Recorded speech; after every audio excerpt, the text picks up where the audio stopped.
राम भगवान थे क्या? लक्ष्मण भगवान थे क्या? बाबा साहब थे। हिंदू राष्ट्र नहीं होएगा जब तक हम लोग जिंदा हैं। हिंदू राष्ट्र नहीं बने देंगे। इंसान काजू बादाम की रोटी खाता हो, चांदी के बर्तनों में वो खाता तो 20-20 लाख के कोट पैंट पहनता तो वो गरीब जनता के लिए क्या करेगा? जी हम तो राम को अपनी, आप ये बताइए, जिसको अपनी बीवी नहीं रखाएगी वो भगवान था क्या? आज ही सभी नाराज है। मोदी जी तो जय सारा देश नाराज है। महिलाएं कहाँ, बच्चे भी नाराज हैं। जब तक एससी वाले और ओबीसी वाले इस देश पर शासन नहीं करेंगे, अपने हकों के लिए नहीं लड़ेंगे, वो सड़ा राशन दे रही है उससे क्या हो रहा है? 2 किलो चावल 2 किलो गेहूं उससे क्या होगा? अगर परिवार में 10 मेंबर हैं तो देखिए इस देश का विनाश हो रहा है। एससी वालों को और ओबीसी वालों को कुछ नहीं मिल रहा है। नमस्कार, मैं शिखा सिंह अभी दिल्ली के रामलीला मैदान में मौजूद हूँ। आप यहाँ देखिए बहुत सारे लोग आए हैं। यहाँ पे आपको पोस्टर देखिए, पोस्टर पे लिखा हुआ है न्याय अधिकार महाकुंभ। जाहिर सी बात है यहाँ पे न्याय अधिकार की बात के लिए लोग आए हैं, जाति जनगणना के लिए लोग आए हैं, बैलेट पेपर पे ही चुनाव हो इसके लिए लोग आए हैं और जिसकी जितनी संख्या भारी उसकी उतनी हिस्सेदारी इसके लिए लोग आए हैं। तो यहाँ पे बहुत सारे लोग हैं, बहुत सारी महिलाएं। तो चलिए चलते हैं महिलाओं से कि वो यहाँ पे क्यों आई है। खोड़ा कॉलोनी से आए हैं, इंदिरापुरम के बैठ सामने। अच्छा, तो यहाँ पे क्या करने आई हैं? हम जी अपने समाज के से मिलने आए। आज ये अपना समाज मिल रहा है, हमारे लिए काम कर रहा है, जगा रहा है हम लोगों को। तो आपका समाज सोया हुआ था क्या? हाँ जी, अब भी सोया हुआ है जी। अभी तक सोया हुआ है? जाग जाएंगे तो ये सरकारी चली जाएगी। सब नष्ट कर दिया सरकार ने। सरकार ने नष्ट कर दिया, ये क्या बोले? मोदी जी तो महिलाओं का विकास कर रहे हैं। क्या विकास कर रहे हैं बताइए जी आप? महिला को कितनी नौकरी कर रहे हैं? सरकार जितनी भी शिक्षा थी बाबा साहब ने विदेश तक पढ़ने के लिए फ्री की थी, इन्होंने सारी प्राइवेट कर दी। एससी वालों का एडमिशन नहीं है, मोमडनों का एडमिशन नहीं है। अभी 6 कॉलेज खुले हुए हैं, उनमें एडमिशन ही नहीं है। मेरा बेटा जाकिर हुसैन में पढ़ता, आरएसएस के लोग परेशान करते हैं उनको आकर। आप अपनी बेटी को पढ़ाती हैं या फिर ऐसे ही? मैं अपने बेटे को पढ़ाती हूँ, मेरा बेटा कामयाब है। आपकी बेटी है? बेटी नहीं है, मेरे 3 बेटे हैं जी। तो जब बेटी नहीं है तो कैसे मालूम चलेगा कि बेटी को सरकार दे रही है? महिलाओं के अत्याचार हो रहे हैं, घरेलू हिंसा से महिला परेशान है, मनुवादियों से इतनी परेशान है, निकलती हैं तो छिट के कसते हैं। कौन है मनुवादी? अरे यही ब्राह्मण समाज है, ये आरएसएस वाले हैं सारे। तो ब्राह्मण में भी तो महिला है? महिला है लेकिन राज तो उन्हीं का है। ये बताइए आप, जिस दिन सत्ता एससी वालों की ओबीसी वालों की आ जाएगी इस देश में, उस देश का इंसान खुश होगा। देखिए इस देश का विनाश हो रहा है। एससी वालों को और ओबीसी वालों को कुछ नहीं मिल रहा है। आप लोगों को सबको एकजुट होने की जरूरत है। आप जब सारा ही नष्ट हो जाएगा, नौकरियां खत्म कर दी, दवाइयां सब प्राइवेट कर दी, कॉलेजों में एससी वालों का एडमिशन नहीं है, मोमडो का एडमिशन नहीं है, तो बताइए जब हमारे बच्चे नहीं पढ़ पाएंगे तो नौकरियां तो तब मिलेंगी। जब नौकरियां पढ़ लिख के हम नौकरियां के लिए जाएंगे तो नौकरियां सारी खत्म कर दीजिए। सरकार नौकरी तो दे रही है, राशन फ्री में राशन गला हुआ सड़ा राशन दे रही है, उससे क्या हो रहा है? 2 किलो चावल 2 किलो गेहूं उससे क्या होगा? अगर परिवार में 10 मेंबर हैं तो क्या 2 किलो चावल गेहूं से पेट भर? सरकार बोलती है दवाइयाँ भी है, शिक्षा भी है, वो भी तो चाहिए, नौकरियाँ भी है। हम बच्चों को पढ़ा लिखा रहे हैं, अगर उसके इतना पैसा लगा रहे हैं, नौकरियाँ नहीं है तो हमारा तो पढ़ाना भी बेकार है। तो सरकार ये भी तो कहती है कि 2 हम 2 हमारे 2। हाँ जी, तो 10 लाएंगे तो कहाँ से सरकार देगी? और जिनके 2 ही हैं तो उनको भी नहीं मिली तो फिर क्या? ये संघर्ष का जो हमारा सब कुछ नष्ट हो रहा है, हमारे लोग तब जाग रहे हैं। अच्छा। हाँ जी, अगर एक बार फिर से शासन आ कौन नष्ट कर रहा है? ये आरएसएस वाले, बीजेपी वाले, और कौन कर रहा है? अरे बीजेपी वाले आरएसएस वाले क्यों करेंगे? वो तो सपोर्ट कर रहे हैं। वो तो आए दिन 5 साल की बेटियों के साथ सब बुजुर्ग देख रहे हैं, कितने हत्याएं हो रही हैं, रेप हो रहे हैं। इस शासन में पहले कभी होता था ऐसे? महिलाओं में भी जाके देखो, अब तो सब जगह ऐसा हो रहा है। महिलाओं इसको फांसी मिल रही है। सीमा कुशवाहा ने सबसे पहले रेप हुआ जब उसमें फांसी दिलवा दी थी, अब किसको फांसी मिल रही है? मैं खोड़ा कॉलोनी से, मेरे यहाँ 5 साल की एक बेटी पड़ोस में, उसको रेप हो गया, उसको फांसी नहीं हुई। कहाँ न्याय मिल रहा है बताइए आप?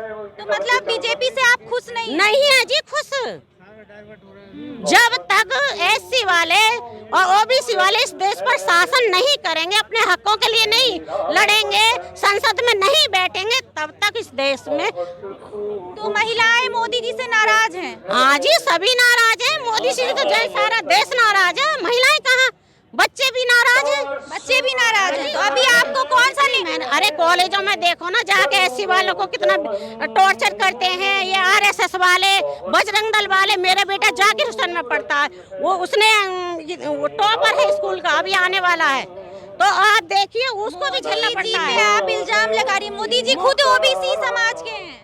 मोदी जी ऐसे तो विदेश में जाकर देखते हैं जी, ये तो बुद्ध की धरती है। कहाँ बुद्ध की धरती है? तो ये बुद्ध में देश बनाइए ना, बौद्ध धर्म फैलाइए। कहाँ ये बजरंग दल वाले और आरएसएस वाले बिना मनुवादियों को जितना राम को नहीं मानती हैं? नहीं जी, हम तो राम को नहीं, राम को अपनी, आप ये बताइए, जिसको अपनी बीवी नहीं रखाएगी वो भगवान था क्या? अगर भगवान था तो उसकी बीवी को रावण क्यों ले गया भाग? रावण अच्छा था इसलिए उसने उसके बीवी को 10 दिन रखे भी हाथ नहीं लगाया था। ये हिंदू राष्ट्र नहीं होएगा जब तक हम लोग जिंदा हैं, हिंदू राष्ट्र नहीं बनने देंगे। हम इसका आंदोलन करें। आप हिंदू नहीं हैं? नहीं, हम तो हिंदू नहीं, हम तो बौद्धिस्ट हैं। हम तो पूरा अम्बेडकरवा दिए, पूरा तो बुद्ध भगवान भी तो अपना घर परिवार छोड़ दिए थे मोदी जी की तरफ। मोदी छोड़ दिए, तो मोदी भी तो छोड़ देंगे। हमारे बच्चे पढ़ लिख जाए तो मैं तो हमसे मैं बहुत दूर दूर तक काम की हुई। अरे तो हम लोगों ने तो पुलिस वालों से झटके लिए हैं जी। अरे तो हमारा तो जीवन ही, हमारा तो इतिहास संघर्षों से बीता हुआ है जी। तो बुद्ध की तरह मोदी जी भी तो अपने पत्नी को छोड़ दिए, अपना घर छोड़ दिए। कहाँ वो छोड़ दिए, चले आए थे, भाग के विदेश चले गए थे। उस बेचारी ने अकेले जीवन काटा। अच्छा, जीवन काटा ना, शादी की। तो भारत देशवासियों के लिए उन्होंने अपनी पत्नी को त्याग दिया। जो इंसान काजू बादाम की रोटी खाता हो, चांदी के बर्तनों में वो खाता, तो 20-20 लाख के कोट पैंट पहनता, तो वो गरीब जनता के लिए क्या करेगा? जिसके खुद का अपना परिवार छोड़ दिया उसने, तो किस परिवार की वो करेगा? आप बताइए। ये तो परिवार वाले जाने ना कि किस तरीके से की समस्याएं होती है। आर्थिक स्थिति को भी देखना पड़ता है, बच्चों को भी पढ़ाई को भी देखना पड़ता है, सभी चीज को, सारी दवाइयाँ फ्री कर दी। सरकारी अस्पताल में चले जाओ, आपको जब तक आपकी जान पहचान नहीं होगी इलाज। तो कांग्रेस के राज में रेप नहीं होता था? कांग्रेस राज में इतना नहीं था। आप कांग्रेसी हैं? आप कांग्रेसी हैं? नहीं, मैं तो पूरी मेसराम जी के कार्यकर्ता। आप कांग्रेस को सपोर्ट करती हैं? नहीं, मैं तो कांग्रेस को भी नहीं सपोर्ट करती। नहीं करते। इस बार किसको वोट देंगी आप? मैं तो जब से शादी से पहले बीएसपी को देती आई थी, बहन मायावती को देती आई थी और देती ही रहूंगी जब तक जीवन है, चाहे वो हारे चाहे जीते। मैं पूरी अम्बेडकरवादी हूँ, मैं अपने मिशन से जुड़ी हुई हूँ। इस बार जो न्याय अधिकार महाकुंभ का जो ये जनगणना की बात जो चल रही ये है, जनगणना 15 साल पहले हम लोग डीएम के यहाँ आवेदन दे चुके थे, गाजियाबाद। तो फिर तब इस से अब बार तक कुछ नहीं हो रहा। तो इस बार मोदी जी की आप सरकार, बताइए कितनी संख्या में बेचारों ने कितनी सुविधाएं की हैं, कितने हम लोग कितने इकट्ठे हैं, कहाँ होगा? किसकी गलती है? किसी सबसे पहले गलती तो हम ही लोगों की है कि पहले तो ऐसे घर घर जगाया जाए। गलती उनकी भी है जो घरों में बैठे हैं ना। जिस दिन सब कुछ खत्म हो जाएगा, फिर से झाड़ू पोछा हाथ में आ जाएगा, पढ़ाइयाँ खत्म हो गई, नौकरियाँ खत्म हो गई, उस दिन इंसान जब। तो आप ये मानती हैं कि नौकरियां और पढ़ाई है आपके पास, तो कौन दिया? ये मोदी जी हक दिए ना। अभी तो एक भी बेटा एमए फाइनल किया हुआ, जिन क्या क्या किया हुआ आज तक 3 साल। अभी तो आपने बोला फिर से झाड़ू पोछा पकड़ लेंगे, तो अभी आ ही जाएगा सब, आ ही जाएगा। जब हिंदू राष्ट्र होने वाला है तो दोबारा से वही हिंदू राष्ट्र बनने देंगी? जब 90 की संख्या बहुजनों की है तो कैसे हिंदू राष्ट्र बनेगा?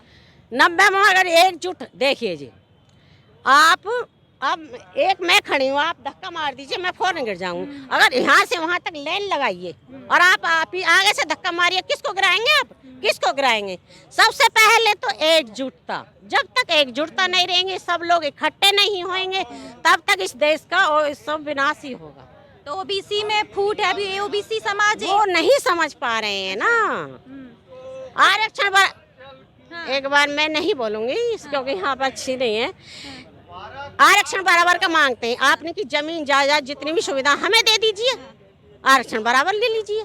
कहाँ गलती है? किससे मांग रहे हैं? कौन मांग रहा है आरक्षण? अरे सभी मांग रहे हैं आरक्षण। आरक्षण करते रहते हैं, कितने धरना प्रदर्शन होते हैं, हमको बराबर आरक्षण मिलना चाहिए, बराबर आरक्षण मिलना चाहिए। अच्छा बहन जी, अच्छा एक आखिरी सवाल। हाँ जी। 2024 में तो मोदी सरकार नहीं आएगी आपकी जैसी बात लग रही है, लेकिन मोदी जी तो एकदम है कि हाँ 2024 में भी हम ही आएंगे। तब यहाँ संख्या नहीं इकट्ठी हो रही है, अपने लोग नहीं जाग रहे हैं, तो क्या होगा? फिर सरकार फिर आएगी। ये गेहूं गले सड़े, दे देते हैं 2-2 4-4 किलो, इसीलिए लोग है कि भ्रम में आ जाते हैं। 2 आटा मिल जाता, गेहूँ मिल जाता, चावल मिल जाता। अरे बाहर निकल कर देख दो, कॉलेजों में एडमिशन नहीं मिल रहे बच्चों को, नौकरियां नहीं मिल रही, अस्पतालों में दवाई नहीं मिल रही है, तो बताइए फिर। बाबा साहब ने संविधान में ये लिखा था कि अगर बच्चा पढ़ना चाहेगा, काबिलियत तो विदेश तक शिक्षा फ्री थी। अब कहाँ है? 8वीं तक किताबें मिलती हैं, उसके बाद तो प्राइवेट ही में होता है सब। हाँ जी बताइए, गरीब आदमी पेट भरेगा या बच्चों को पढ़ाएगा? बताइए आप। जब सारा प्राइवेट हो रहा है तो गरीब आदमी अपनी रोटी खाएगा, बच्चों को खिलाएगा, कपड़े देगा, या फिर यहाँ पे आपको राम मंदिर भी चाहिए, आपको हिंदू राष्ट्र भी चाहिए। राम मंदिर में उनको घुसा नहीं जाता, मार दिया जाता, पानी पीने के लिए बच्चों को खत्म कर दिया जाता है, मंदिरों में घुसा नहीं जाता, मूछ रखा नहीं जाता। कहाँ से बराबरी का है बताइए? तो क्यों बराबरी करेंगे आप? ब्राह्मण तो देव के अवतार होते कहाँ है ब्राह्मण? ब्राह्मण भगवान थे क्या? जनरल आप बताइए, कौन कहता है भगवान है? ब्राह्मण भगवान है क्या? राम भगवान थे क्या? लक्ष्मण भगवान थे क्या? बाबा साहब थे।